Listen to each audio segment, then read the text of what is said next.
thanks for inauguration of this program also.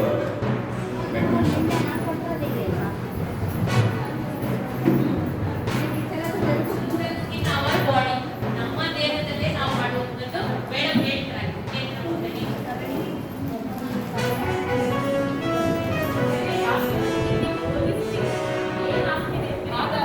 ಮುಂದೆ ಆ ಮಗು ಸಮಾಜ ಸತ್ತ ಗುಣಗಳನ್ನು ತಿಳ್ಕೊಳ್ಬೇಕು. ಅದಕ್ಕೆ ನಾವು ಎಲ್ಲ ಈ ರೀತಿ ಎಷ್ಟು ಸಾಧ್ಯನೋ ಅಷ್ಟು ನಿಮಗೆ ಪೂರ್ತಿ ಆದಾಗ ಇಷ್ಟೇ. ಅಂದ್ರೆ 5 ತಿಂಗಳವರೆಗೂ ನಿಮಗೆ ಎಷ್ಟು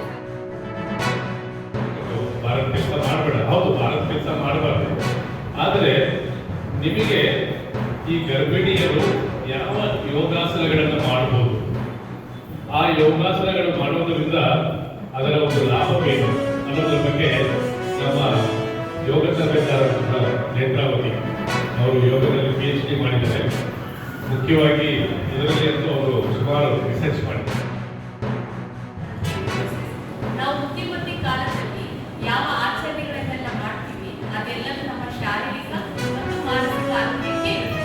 ಮುಖ್ಯವಾಗಿ WHO ಹೇಳೋ ಪ್ರಕಾರ ನಮ್ಮದು mentally, physically, economically, psychiatrically and spiritually we should be good enough to get a good health.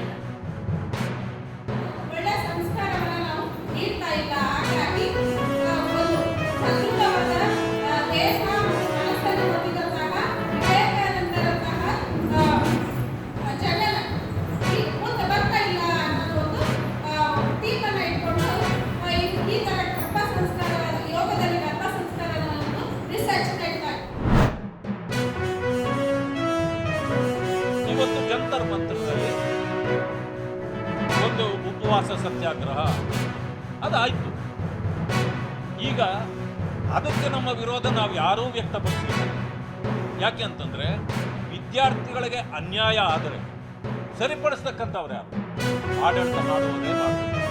ಅಲ್ಲಿ ಕೇಂದ್ರ ಸರ್ಕಾರ ಅದರ ಮೆಷರ್ಸನ್ನು ತಗೊಂಡು ಸುಮಾರು ವಿದ್ಯಾರ್ಥಿಗಳಿಗೆ ಅವರ 1 ವರ್ಷ ಹಾಳಾಗಬಾರ್ದು ತಕ್ಷಣ ಮರುಪರೀಕ್ಷೆಯನ್ನು ಮಾಡಿದರು. ವಿದ್ಯಾರ್ಥಿಗಳಿಗೆ ರಿಸಲ್ಟನ್ನು ಕೊಟ್ಟರು. ಈಗಾಗಲೇ 19ನೇ ತಾರೀಕೆ ರಿಸಲ್ಟ್ ಬಂದ ಮೇಲೆ ಇಡೀ ದೇಶಾದ್ಯಂತ ಯಾವ ಯಾವ ವಿದ್ಯಾರ್ಥಿಗಳು ನೀಟ್ನಲ್ಲಿ ಪಾಸಾಗಿದ್ದಾರೆ ಎಲ್ಲರೂ ವಿಜೃಂಭಿಸ್ತಿದ್ದಾರೆ. ಆದರೆ ಹಿಂದೆ ಆದ ಕೆಲವು ಘಟನೆಗಳನ್ನು ಇಟ್ಕೊಂಡು ಕೆಲವರು ವಿದ್ಯಾರ್ಥಿಗಳ ಪರವಾಗಿ ಹೋರಾಟಕ್ಕೆ ಇಳಿದ್ರು.